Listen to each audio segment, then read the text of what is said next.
لا يعلمون وكما أهلكنا من قرية بطيرت معيشتها فتلك مساكنهم لم تسكن من بعدهم إلا قليلا وكنا نحن الوارثين وما كان ربك مهلك القرى حتى يبعث فيهم يا رسول يتلو عليهم آياتنا وما كنا مهلك القرى إلا وأهلها ظالمون وما أوتيتم من شيء فمتاع الحياة الدنيا وزينتها وما عند الله خير وبقى فلا تعقلون أفمن وعدنا وعدا حسنا فولاقيه كمن متعنا متاع الحياة الدنيا ثم هو يوم القيامة من المحضرين ويوم ينادي فيقول إن شركائي الذين كنتم تزعمون قال الذين حق عليهم القول ربنا هؤلاء الذين أغويناهم كما أغوينا تبرأنا إليك ما كانوا إيانا يعبدون وقيل ادعوا شركاءكم فدعوهم فلم يستجيبوا لهم ورأوا العذاب لو أنهم كانوا يهتدون ويوم يناديهم فيقول ماذا أجبتم المرسلين فعميت عليهم الأنباء يومئذ فهم لا يتساءلون فأما من تاب وآمن وعمل صالحا فعسى أن يكون من المفلحين وربك يخلق ما يشاء ويختار ما كان لهم الخيرة سبحان الله وتعالى عما يشركون وربك يعلم ما تكن صدورهم وما يعلنون وهو الله لا إله إلا هو له الحمد في الأولى والآخرة وله الحكم فإليه ترجعون قل أرأيتم إن جعل الله عليكم الليل سرمدا إلى يوم القيامة من إله غير الله يأتيكم بضياء أفلا تسمعون قل أرأيتم إن جعل الله عليكم النهار سرمدا إلى يوم القيامة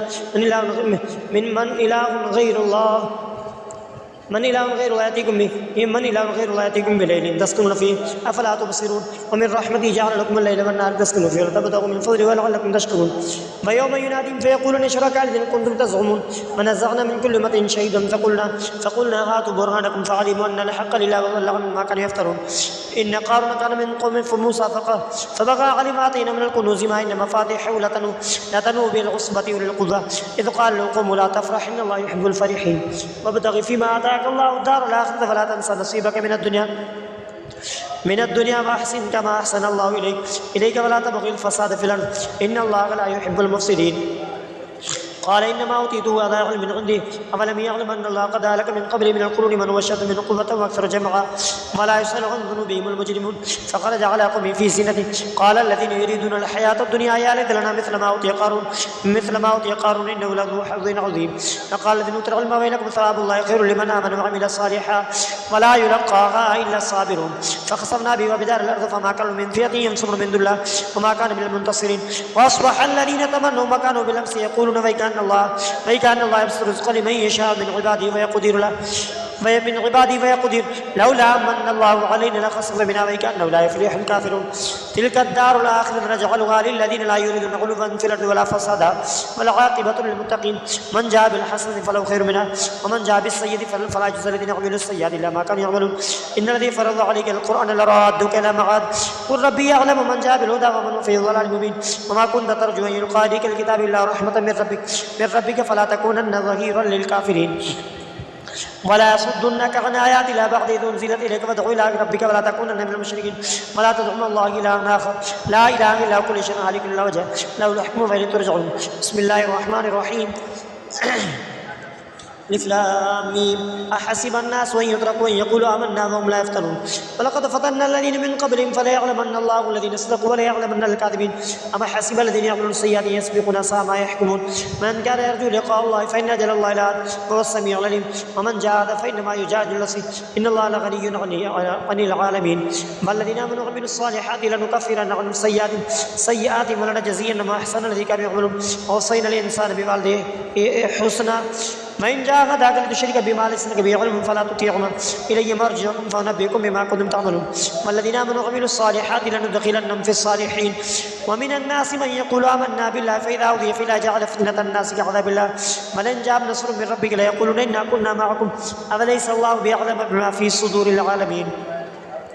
وليعلمن الله الذين آمنوا وليعلمن المنافقين وقال الذين كفروا الذين آمنوا اتبعوا سبيلنا ولنحمل خطاياكم وما هم بحاملين من خطاياهم من شيء إنهم لكاذبون ولا يحملون أثقالهم مع أثقالهم ولا يسألون يوم القيامة عما كانوا يفترون ولقد أرسلنا نوحا وإبراهيم ولقد أرسلنا نوحا لقومه فلبث فيهم ألف سنة إلا 50 عاما فأخذهم الطوفان وهم ظالمون فأنجينا وأصحاب السفينة وجعلنا آية للعالمين وإبراهيم إذ قال لقومه اعبدوا الله واتقوه ذلكم خير لكم إن كنتم تعلمون إنما تعبدون تعبدون من دون الأوثان وتخلقون إفكا إن الذين تعبدون من دون الله لا يملكون لكم رزقا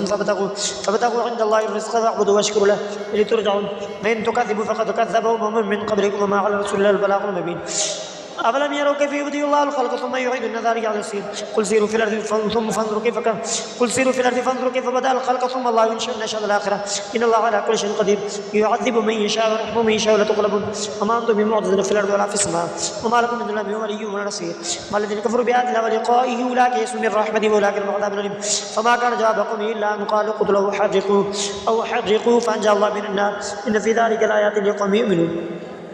وقال إنما اتخذوا من دون الأوثان ما وجد بينكم في الحياة الدنيا ثم يوم القيامة يكفر بعضكم ببعض ويلعن بعضكم بعضا ومأواكم النار وما لكم من ناصرين فآمن له لوط فقال إني مهاجر ربي إنه هو العزيز الحكيم وهبنا له إسحاق في يعقوب وجعلنا في ذريته النبوة والكتاب آتيناه أجره في الدنيا وإنه في الآخرة لمن الصالحين ولوطا إذ قال لكم إنكم لتأتون الفاحشة ما سبقكم بها من أحد من العالمين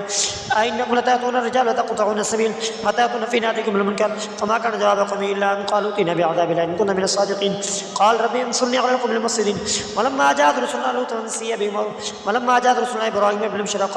قالوا إنا مهلكوا أهل هذه القرية إن أهلها كانوا ظالمين قال إن فيها لوطا قالوا نحن أعلم بمن فيها لننجينه وأهله إلا امرأته كانت من الغابرين إلا امرأتك كانت من الغابرين إنا منزلون على أهل هذه القرية رجزا من السماء بما كانوا يكسبون ولقد تركنا منهم آية بينة لقوم يعقلون وإلى مدينة أخاهم شعيبا فقال يا قوم اعبدوا الله وارجوا اليوم الآخر ولا تعثوا في المفسدين فكذبوا فأخذهم الرجل فأصبحوا في دار جاثمين وعاد وثمود وقد تبين لكم من مساكن وزين لهم الشيطان أغلالا فصدهم عن السبيل فهم لا يهتدون الله يستر فزين لهم الشيطان أغلالا فصدهم عن السبيل وكانوا مستبصرين فصدهم عن السبيل وكانوا مستبصرين وقارن وفرعون وهامان ولقد جاء موسى بالبينة فاستكبروا في الأرض وما كانوا سابقين فكلنا أخذنا بذنبه فمنهم من أرسلنا عليه حاصبا ومنهم من أخذته الصيحة ومنهم من خسفنا بالأرض ومنهم من أغرقنا وما كان الله ليظلمهم ولكن كانوا أنفسهم يظلمون مثل الذين اتخذوا من دون الله أولياء كمثل العنكبوت اتخذت بيتا فإن أوهن البيوت لبيت العنكبوت لو كانوا يعلمون إن الله يعلم ما تغني من دون من شيء وهو العزيز الحكيم وتلك الأمثال نضربها للناس وما يعقلها إلا العالمون خلق الله السماوات والأرض بالحق إن في ذلك لآيات للمؤمنين